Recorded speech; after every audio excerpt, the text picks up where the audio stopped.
Hello everyone, मैं गोविंद कुमार, जिला शिक्षण प्रशिक्षण संस्थान बलरामपुर। आज आपके लिए लाया हूँ पृथ्वी के परिमंडल भाग 2। इससे पहले हमने भाग 1 में स्थल मंडल के बारे में चर्चा की और विभिन्न प्रकार के महाद्वीपों में 7 महाद्वीपों का विस्तृत वर्णन किया। आते हैं इसमें पृथ्वी के परिमंडल भाग 2 में हम महासागरों के बारे में चर्चा करेंगे जो जलमंडल के अंतर्गत आता है। तो आइए हम देखते हैं जलमंडल। तो जलमंडल जैसा कि हम जानते हैं कि 29% मोटी मोटा हम ले लेते हैं कि 29% या 29.2% पर स्थलमंडल पाया जाता है तथा 70.8 या 71% पर जलमंडल पाया जाता है। जलमंडल में जो धरातल है उसमें कहाँ कहाँ पे जल पाया जाता है, जैसे महासागर हैं और सागर हैं, खाड़ियाँ हैं, भूमिगत जल के रूप में जो है सम्मिलित किए जाते हैं। और पृथ्वी पर पाए जाने वाले जल का 97% से अधिक भाग महासागरों में पाया जाता है। यानी जल का सबसे जो बड़ा भाग है वह महासागर ही है। तो इसमें लवणता की मात्रा इतनी अधिक है कि यह पेयजल हेतु अनुपयुक्त है, मतलब इसको जो है पेयजल के रूप में प्रयोग नहीं किया जा सकता, न ही सिंचाई के लिए ही इसका उपयोग होता है। पृथ्वी का जलीय भाग की प्रतिशतता अधिक होने के कारण इसे नीला ग्रह कहा जाता है। सागरीय जल सदैव गतिशील रहता है और सागरीय तीनों रूप से, महासागरीय जो है तीनों रूप से मुख्य रूप से लहरें, ज्वार भाटा, धाराएं आदि उल्लेखनीय हैं। इसमें जो है ज्वार भाटा की प्रक्रिया होती रहती है और यह धाराएं हमेशा प्रवाहित होती रहती हैं, यानी गतिशील होती रहती हैं। तो प्रमुख जलीय भाग के अंतर्गत हम महासागर में देखते हैं कि कौन कौन से महासागर हैं। तो हम पहले देखते हैं प्रशांत महासागर। तो प्रशांत महासागर जो है विश्व का सबसे बड़ा महासागर है। इसका क्षेत्रफल 16.5 करोड़ वर्ग किलोमीटर है। इसकी आकृति जो है त्रिभुजाकार है। जब हम ध्यान से देखेंगे तो इसकी आकृति हिंद महासागर की तरह जो है त्रिभुजाकार दिखाई देती है। इसकी गहराई जो अक्सर एग्जाम में लंबाई, चौड़ाई और गहराई पूछ लिया जाता है, तो इसकी गहराई है 4572 मीटर और इसकी चौड़ाई जो है 16,785 किलोमीटर। जो गहराई है वो मीटर में है, ये ध्यान रखना है। बाकी चौड़ाई किलोमीटर तथा लंबाई जो है 14,880 किलोमीटर है। तो इसके उत्तर में हम देखेंगे तो बेरिंग जलडमरू तथा दक्षिण में अंटार्कटिका महाद्वीप।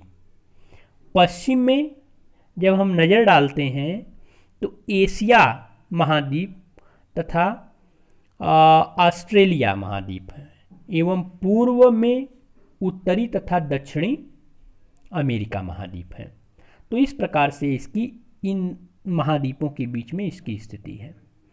जब हम आगे पढ़ेंगे इसमें प्लेट विवर्तन के सिद्धांत में, तो एक क्वेश्चन और बनता है कि कौन सा महासागर का विस्तार हो रहा है और कौन सा महासागर जो है सिकुड़ रहा है या उसकी कम होती जा रही है चौड़ाई। तो प्रशांत महासागर की चौड़ाई कम होती जा रही है और अटलांटिक महासागर का विस्तार हो रहा है। ये प्लेट टेक्टोनिक थियरी जब हम पढ़ेंगे तो उसमें जो है विस्तार से इसका वर्णन किया जाता है। आगे हम बढ़ते हैं तो इसमें हम देखते हैं प्रशांत महासागर जो है यह महासागर के पश्चिमी तट यानी एशिया व ऑस्ट्रेलिया के पूर्वी तट के सहारे हम देखते हैं। तो यहाँ पे जो है मग्न तट अत्यंत विस्तृत पाए जाते हैं। इन मग्न तटों पर जैसे मग्न तट जो हैं उसमें Kuril, Japan, Philippines, Indonesia, New Zealand आदि द्वीप जो हैं वह अवस्थित हैं। तो इसी के साथ जब कई आंतरिक और सीमांत सागर, मतलब आंतरिक और सीमांत मतलब महाद्वीपीय भाग में भी पाए जाते हैं।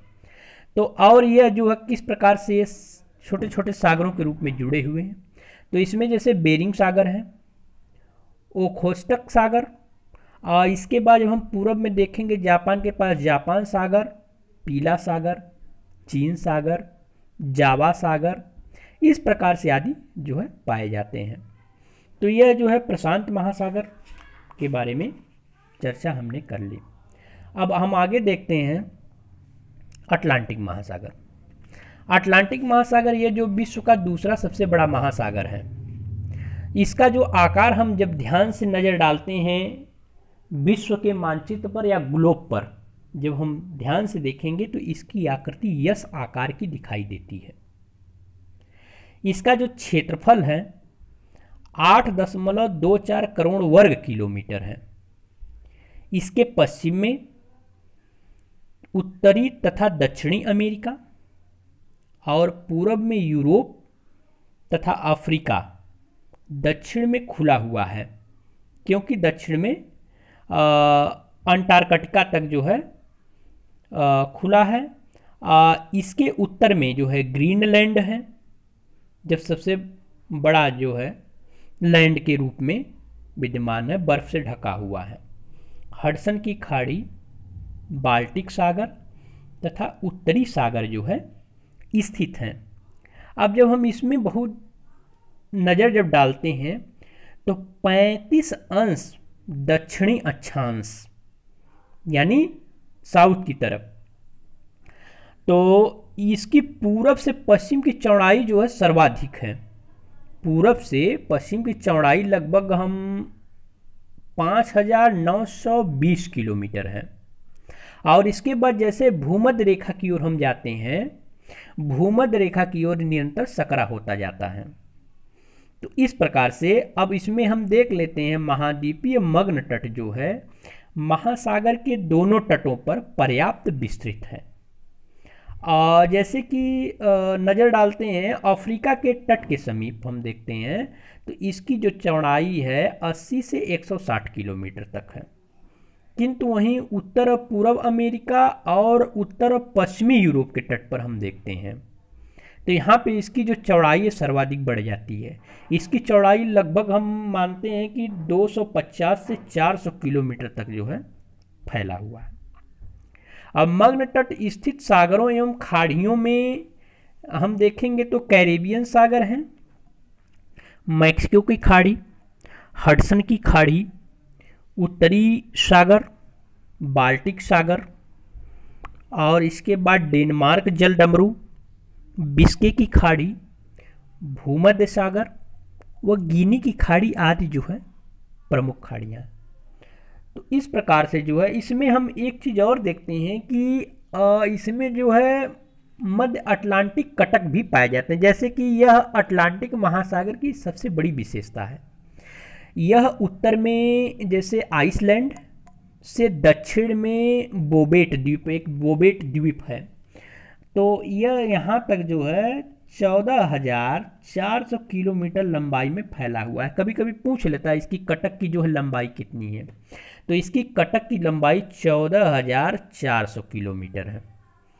कहीं कहीं पर यह सागर नितल जो है 4,000 मीटर तक के नीचे नहीं है, 4,000 मीटर से जो है नीचे नहीं इसका विस्तार है। अब हम देखते हैं कि भूमध्य सागर के उत्तर इस कटक को डाल्फिन उभार कहते हैं या डाल्फिन कटक कहते हैं। जैसे कि कभी एग्जाम में पूछ लेता है कि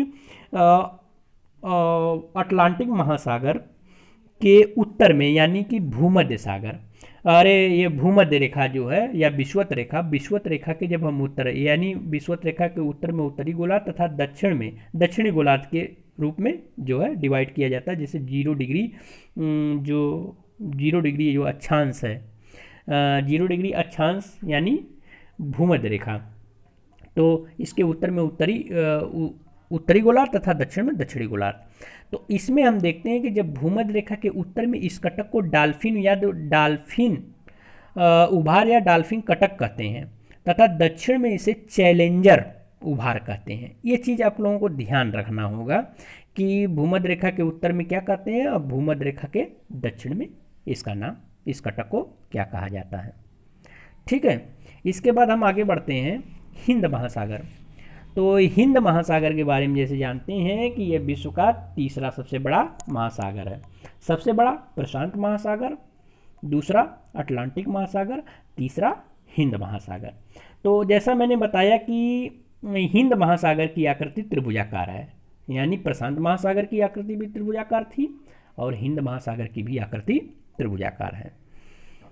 यह महासागर जो है दोनों महासागरों से छोटा है और इसका जो क्षेत्रफल है 73.4 मिलियन वर्ग किलोमीटर है। उत्तर में यह बंद सागर के रूप में है। अब जैसे हम उत्तर में जब नज़र डालते हैं तो विभिन्न प्रकार के महाद्वीप की स्थिति पाई जाती है। जैसे जैसे भारत की स्थिति है, तो भारत के निचले हिस्से में तो हिंद महासागर है, लेकिन इसके बाद क्या होता है, भारत शुरू हो जाता है। इसी प्रकार से विभिन्न प्रकार के देश जैसे अफ्रीका है और बहुत सारे देश हैं जो ऊपर में इस स्थिति को बंद कर देते हैं, इस महासागर को। तो यह दक्षिण में ही इसका विस्तार है, यानी उत्तर में क्या है, यह बंद महासागर के रूप में है। इसके उत्तरी भाग में जैसे सिंधु है, गंगा सहित अनेक नदियां जो है मुहाना बनाती हैं। तो इसमें भारी मात्रा में जो है तलछट जमा रहती हैं। इस महासागर की तली में कई छिछले बेसिन पाए जाते हैं। अनेक द्वीप जो है बिखरे हुए हैं, जैसा कि आप देखते हैं कि भारत के जैसे अंडमान निकोबार द्वीप समूह है और इसके बाद लक्षद्वीप समूह में बहुत सारे छोटे छोटे द्वीप जो है बिखरे हुए हैं। इस द्वीप में स्थित जो है जैसे मेडागास्कर, ये जो है सबसे बड़ा द्वीप है। तो इस प्रकार से जैसे मैंने भारत का एक चर्चा मतलब एक जैसे उसको हम कहेंगे अरब सागर में स्थित है, जैसे लक्षद्वीप है और ये बंगाल की खाड़ी के निचले वाले हिस्से में अंडमान निकोबार। इसी प्रकार से हिंद महासागर में जो बिखरे हुए अनेक द्वीप जो है दूर दूर स्थित है, तो जिसमें मेडागास्कर जो है सबसे बड़ा द्वीप है। तो इसमें जब हम आगे बढ़ते हैं तो यह जो है काफ़ी कटा फटा है। यह कटा फटा होने के कारण यह जो है अर्ध महासागर भी कहा जाता है। इस महासागर में सीमांत में मोजाम्बिक चैनल और लाल सागर और इसके बाद जो है फारस की खाड़ी, अरब सागर का मैंने जो है नाम लिया। इसके बाद बंगाल की खाड़ी है, अंडमान सागर स्थित है। तो इस प्रकार से अब इसकी हम देख लेते हैं कि इस महासागर की औसत गहराई, कभी कभी गहराई भी पूछ लेता है एग्जाम में कि इसकी औसत गहराई 4000 मीटर है इस महासागर की। तो इस प्रकार से इस महासागर में जो है काल्स कटक का भी पता लगाया गया। काल्स कटक है जो अरब सागर में 2 बराबर भागों को क्या करता है, विभक्त करता है अरब सागर को। तो इसमें जो है हिंद महासागर में जो गर्तों की संख्या है कम पाई जाती हैं, जो गड्ढे पाए जाते हैं। तो इसमें जैसे सुंडा गर्त है, डायमेंटीना गर्त है। तो ये जो गर्त हैं पाए जाते हैं, यह जावा द्वीप के दक्षिण में जावा जो द्वीप है उसके दक्षिण में सुंडा गर्त और डायमेंटीना गर्त दक्षिण पूर्व में बेसिन में स्थित है। डायमेंटीना जो गर्त है वह सुंडा गर्त से भी गहरा है। तो इस प्रकार से जो है हमने हिंद महासागर के बारे में चर्चा की।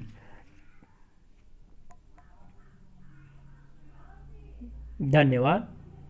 यह आपका दूसरा पार्ट समाप्त होता है। इसके बाद तीसरे पार्ट में हम लाएंगे वायुमंडल और जैवमंडल।